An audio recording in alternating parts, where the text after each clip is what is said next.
This is a nice QUARTIC equation. How do we solve for x? X minus 5 to the power of 4 equal to x to the power of 4. Solution. We have x minus 5 to the power of 4 equal to x to the power of 4.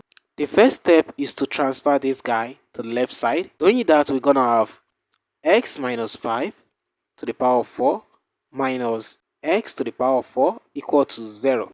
Now, let us simplify each of these guys. X minus 5 to the power of 4, we can write it as x minus 5 all square times 2 minus, we can also rewrite s to the power of 4 as x to the power of 2 times 2 equal to 0. Let's proceed further. Now, it is good to recall the difference of 2 square, which says a square minus b square is the same thing as writing a plus b times a minus b. Take note of this property. By comparing this property now to this guy, you will observe that our a is x minus 5 all square and our b is s square.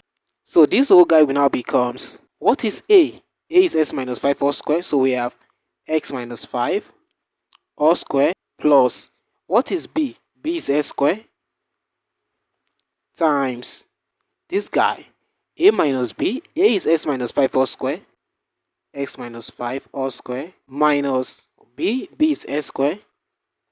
So we put the brackets, everything equal to 0.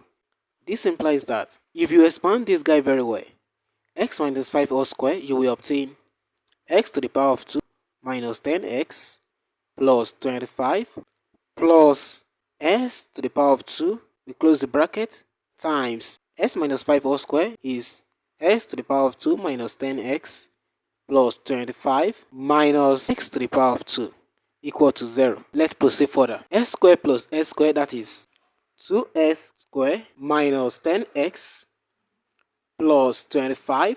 So let's put it in brackets, times, clearly x to the power of 2 cancels negative s to the power of 2. So we are left with 25 minus 10x equal to 0. This implies that 2x to the power of 2 minus 10x plus 25 is equal to 0, or this guy, 25 minus 10x is equal to 0.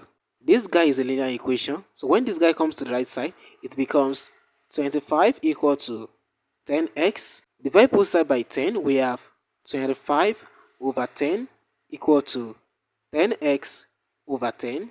Clearly, this guy cancel each other, so we are left with x equal to 5 in 10, that is 2, 5 in 25, that is 5, so we have 5 over 2.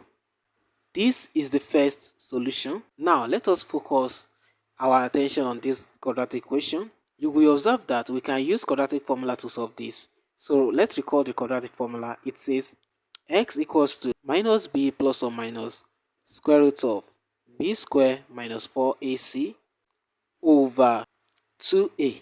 The coefficient of x square here is 2, so our a is equals to 2.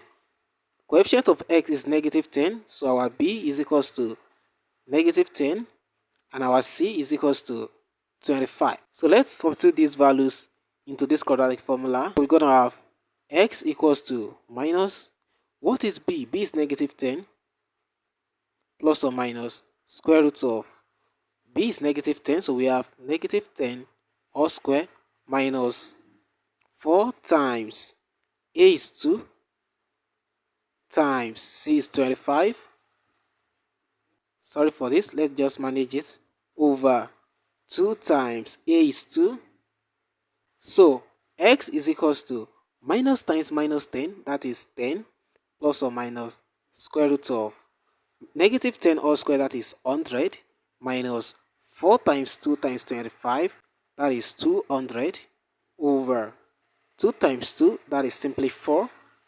X is equals to 10 plus or minus square root of 100 minus 200, that is negative 100, everything over 4.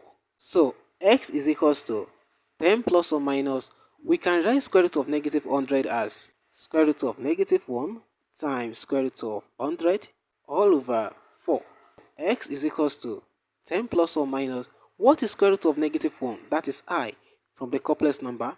And square root of 100 is simply 10 over 4. We can pull out 2 from this numerator. So we're going to have x is equals to 2 times 5 plus I 5 over 4. So 2 here 1, 2 in 4, that is 2.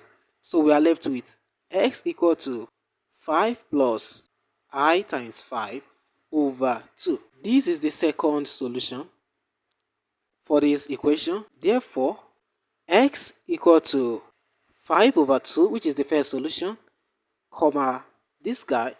Sorry, there is a negative sign here. This is plus or minus.